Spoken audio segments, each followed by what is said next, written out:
So let's talk about Coal Miner's Daughter, the biopic of Loretta Lynn starring Sissy Spacek, which turned 40 earlier this year. Big Days! Entertainment rankings and reviews. So greetings my fellow YouTubers and welcome to Big D's Entertainment Rankings and Reviews. My name is Doyle, better known to you as the Big D, and this time around I bring to you a review of the 1980 biographical musical flick Coal Miner's Daughter, released by Universal, directed by Michael Apted, from a screenplay written by Tom Rickman. Of course, it's based on the biography of the same name,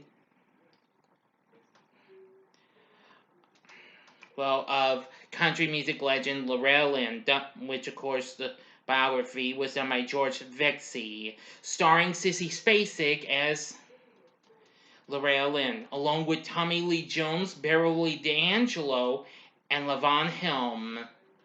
Plus, cameo appearances by Ernest Tubb, Roy Acuff, and Minnie Pearl. Anyway, this film had been in production since a year before that, but anyway, and Loretta actually chose Spacek to portray her on screen after seeing a photograph of her despite being unfamiliar with her films. Of course, Spacek's been in some films, most notably the original Carrie. Now, Spacek actually sung all the songs of Miss Lynn's for the soundtrack, while Beverly D'Angelo, who portrays Patsy Cline, sung her tune Sweet Dreams. So, let's get into the story. The story starts out in 1945 when 13-year-old Loretta Webb is one of 8 children of Ted Webb, a Van Leer coal miner raising a family with his wife in the midst of grinding poverty in Butcher Hollow, Kentucky, pronounced by locals as Butcher Holler. In 1948, at the age of 15, Loretta marries 22-year-old Oliver Mooney, aka Do, short for Doolittle, Lynn. That's Tommy Lee Jones's character. And becoming a mother of 4 by the time she is 19. The family moves to northern Washington State, where Do works in the forest industry and Loretta sings occasionally at honky tonks on weekends. After some time, she makes an occasional appearance on local radio. By the time she turned 25, Norm Burley, the owner of Zero Records, a small Canadian label, hears her sing during one of her early radio appearances. So Burley gives the couple the money needed to travel to LA to cut a demo tape, for which her first single, I'm a Honky Tonk Girl, is made. After returning home from the sessions, Do suggests he and Loretta go on a promotional tour to push the record. Do shoots his own publicity photo for Loretta and spends many late nights writing letters to show promoters and to radio disc jockeys all over the South. After Loretta receives an emergency phone call from her mother telling her that her father had died, she and Do hit the road with records, photos, and their children. The two embark on an extensive promotional tour of radio stations across the South. Well, now I'll just try to give more and try not to give any spoilers, spoil too much more. But anyway, unbeknownst to the couple, Loretta's first single hits the charts based on radio and jukebox plays and earned her a spot in the Grand Ole Opry. Well, she eventually gets to meet Ernest Tubb and Patsy Cline, that's Beverly D'Angelo. Anyway,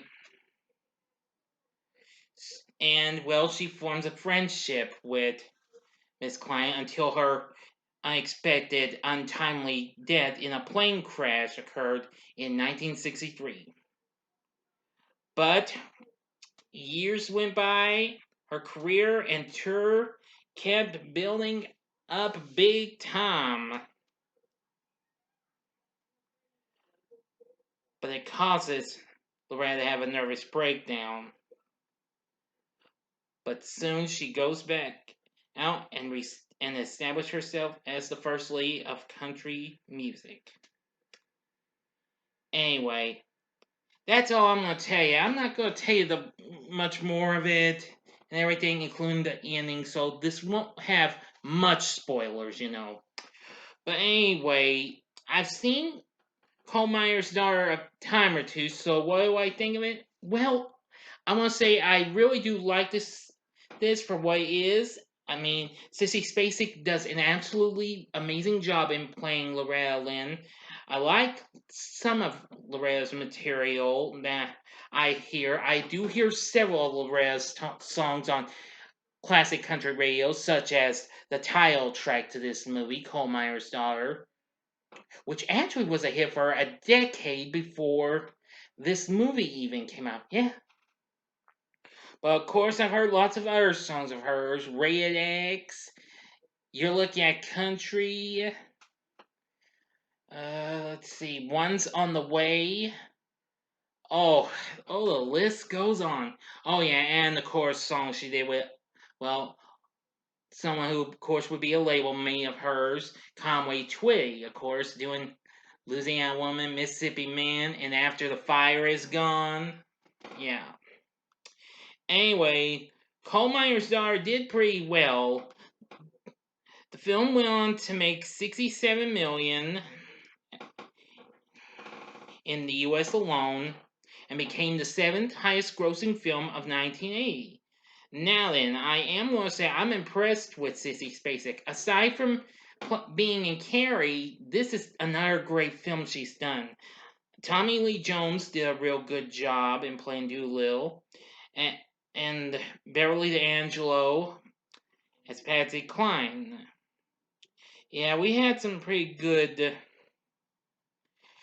the characters and cast members of this movie. So the question is, would I recommend this movie? I would say, yeah, go ahead, sure. Because if you're a country music fan, if you like the music of Loretta Lynn, then check it out. So anyway, I really do think this is worth looking into. Owen Bradley does the score for this, which I think I remember it's good. Like I said, I've only seen this like a couple of times, so bear with me, okay? But still, I would recommend this movie. So anyway, again, I love Sissy Spacek as Loretta Lynn. She absolutely nailed it. So, what are your thoughts on Coal Miner's Daughter? Please tell me in the comment section below, and if you like this video, click the like button below, subscribe to my channel as well, and be a part of the Big D Nation. And join me next time when I bring to you my review for Return to Oz, which was going to be my only review for the day, but I put this in at the last minute, so I hope you look forward to seeing that as well. But anyway, thank you for watching, and if you like this, you might want to check out a couple of other good musicals, but featuring actual fictional characters. In the upper left-hand corner is my review of Popeye, which came out the same year this did. And in the upper right-hand corner is my recent review of the original Annie from 1982. And if you want to subscribe, go to the button below, click on it in the bottom right hand corner, and subscribe. If you like rankings and reviews on movies, TV, music, video games, etc., then I'm your guy. Oh, and I'm happy to announce I'm now up to 248 subscribers. I still need 2 more for 250. Can I still make it by the end of the month or going to next month?